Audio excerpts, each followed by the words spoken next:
તો આ તરફ રાજકોટના લોધિકામાં ક્ષત્રિય સમાજ અને કરણી સેનાએ આપ્યું છે આવેદન। પરસોત્તમ રૂપાલાની ટિકિટ રદ કરવાની માંગ સાથે આવેદન આપવામાં આવ્યું।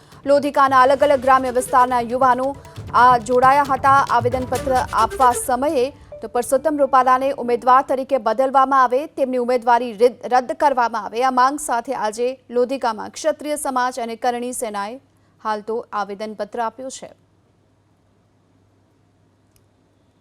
પરસોત્તમ રૂપાલાએ જે અમારા ક્ષત્રિય સમાજ વિરુદ્ધ ટિપ્પણી કરી છે, આ કોઈ વાતે સાખી નહીં લેવાય। અમે આજે લોધિકા મામલતદાર ખાતે આટલી સંખ્યામાં ભેગા થયા છીએ। ભાજપને અમારે એટલું જ કહેવાનું છે કે જો તમે તમારા નેતાઓને મોઢા ઉપર કાબુમાં ન રાખી શકતા હોય, એને બોલવા ઉપર કાબુમાં ન રાખી શકતા હોય તો તમે ટિકિટ દેવામાં ધ્યાન રાખજો। આજ રોજ જી લોધિકા ખાતે મામલતદાર શ્રીને જે પરસોત્તમ રૂપાલાએ અભદ્ર ભાષાની ટિપ્પણી કરી છે એના માટે અમે આવેદનપત્ર આપવા આવ્યા છીએ।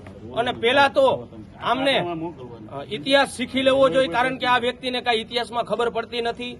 જે અંગ્રેજો સાથે રોટી બેટીનો વ્યવહારની જે શબ્દ અભદ્ર ભાષાનો ઉપયોગ કર્યો છે, તો પૃથ્વીરાજ ચૌહાણનો ઇતિહાસ એને વાંચવો જોઈએ, સમ્રાટ પોરસનો ઇતિહાસ વાંચવો જોઈએ, મહારાણા પ્રતાપનો ઇતિહાસ વાંચવો જોઈએ।